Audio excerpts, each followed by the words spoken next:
बिस्मिल्लाह रहमान रहीम। अस्सलाम वालेकुम नाज़रीन, मैं हूं अजहर फारूक अपने यूट्यूब चैनल के साथ। आज की पाकिस्तान की सबसे बड़ी खबर यह है कि आईएसआई के साबिक सरबरा lieutenant general retired Faiz Hamid को चार्जशीट कर दिया गया है। उन पर काफी अरसे से मुकदमात तो चल रहे थे, लेकिन चार्जशीट जो है वो आज उनको किया गया। उस पर बात करेंगे, उन पर क्या एलिगेशन जो है वो सामने आए हैं। पाकिस्तान तहरीक इंसाफ एक तवील अरसे के बाद कौमी असम्बली के अंदर आज मौजूद थी, और बिलखसूस 26 नवंबर के हवाले से पाकिस्तान तहरीक इंसाफ का जो मौकफ था, आज ऐवान में उस हवाले से रद्दअमल पीटीआई की तरफ से देखने को नहीं मिला। और पाकिस्तान तहरीक इंसाफ ने कौमी असम्बली में आज एक खामोश एहतजाज किया है, उस पर भी बात करेंगे। सबसे बड़ी और अहम खबर यह है कि जनरल रिटायर्ड फैज हमीद, जिनके खिलाफ 12 अगस्त 2024 को आर्मी एक्ट के तहत एक कोर्ट मार्शल की कार्रवाई शुरू की गई थी, बिल आखिर उन पर फर्द जुर्म जो है वो आयद की गई है। फिर जनरल कोर्ट मार्शल के अगले मरहले में जनरल फैज हमीद को बाज़ाब्ता तौर पर चार्जशीट किया गया है। आईएसपीआर की तरफ से बाज़ाब्ता ये एक प्रेस रिलीज जो है वो सामने आई है। इन चार्जेस में उन पर ये चार्जेस लगाए गए हैं कि सियासी सरगर्मियों में मुलविस होना, ऑफिशियल सीक्रेट एक्ट की खिलाफ वर्जियां करना, रियासत के तहफ़्फ़ुज़ और मफाद को नुकसान पहुंचाना, इख्तियारात और सरकारी वसाइल को का गलत इस्तेमाल और अफराद को नाजायज नुकसान पहुंचाना ये शामिल है। फिर जनरल कोर्ट मार्शल के अमल के दौरान मुल्क में इंतशार और बदअमनी से मुतल्लिक पुरतशद्दुद वाक़यात में lieutenant general retired Faiz Hamid के मुलविस होने से मुतल्लिक अलहदा तफ्तीश भी की जा रही है। यह भी बताया गया कि उन पर इन पुरतशद्दुद और पुरतशद्दुद और बदअमनी के मुतअद्दिद वाक़यात में 9 मई से जुड़े वाक़यात भी शामिल तफ्तीश हैं, जबकि इन मुतअद्दिद पुरतशद्दुद वाक़यात में मज़मूम सियासी अनासिर की इमा और मिली भगत में शामिल तफ्तीश है। यह भी बताया गया कि फील्ड जनरल कोर्ट मार्शल के अमल के दौरान लेफ्टिनेंट जनरल फैज हमीद को कानून के मुताबिक तमाम कानूनी हकूक जो है वो फराहम किए जाएंगे। तो अब इससे नतीजा अखज़ किया जा सकता है कि जिन सियासी अवामिल का वो हिस्सा रहे हैं जनरल रिटायर्ड फैज हमीद, या जो भी इख्तियारात का उन्होंने नाजायज इस्तेमाल किया है, या इस हवाले से रिटायरमेंट के बाद कि जो भी उनकी सूरत हाल थी,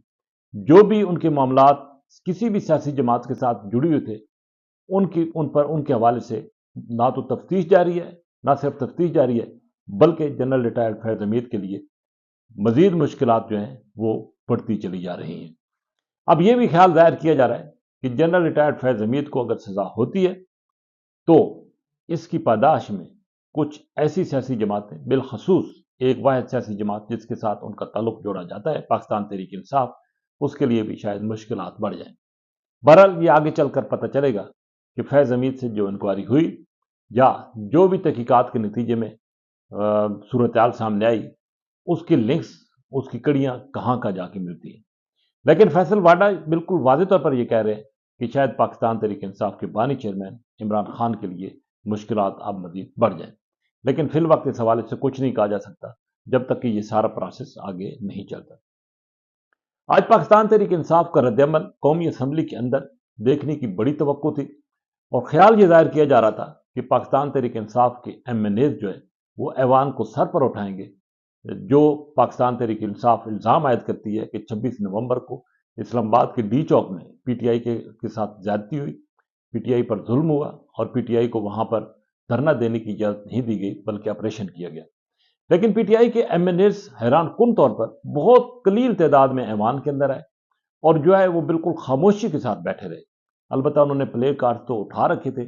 जिन पर ना सिर्फ 26 नवंबर बल्कि पाकिस्तान तहरीक इंसाफ के कारकुनों की जो गिरफ्तारी हैं उस हवाले से नारे दर्ज थे। लेकिन सिर्फ उमर अयूब जो कि अपोजिशन लीडर हैं, उनकी तकरीर के अलावा ऐवान के अंदर पाकिस्तान तहरीक इंसाफ का कोई भी MNA नहीं बोला। उमर अयूब का जो खिताब था, उन्होंने भी इन वाक़यात का तज़किरा तो किया, लेकिन साथ ही उन्होंने ये भी कहा कि पाकिस्तान तहरीक इंसाफ हुकूमत के साथ मुज़ाकरात करना चाहती है, और इसके लिए 5 रुकनी कमेटी तश्कील दे दी गई है, और अब हुकूमत की जिम्मेदारी है कि वो भी मुज़ाकरात के लिए रास्ता हमवार करे। लेकिन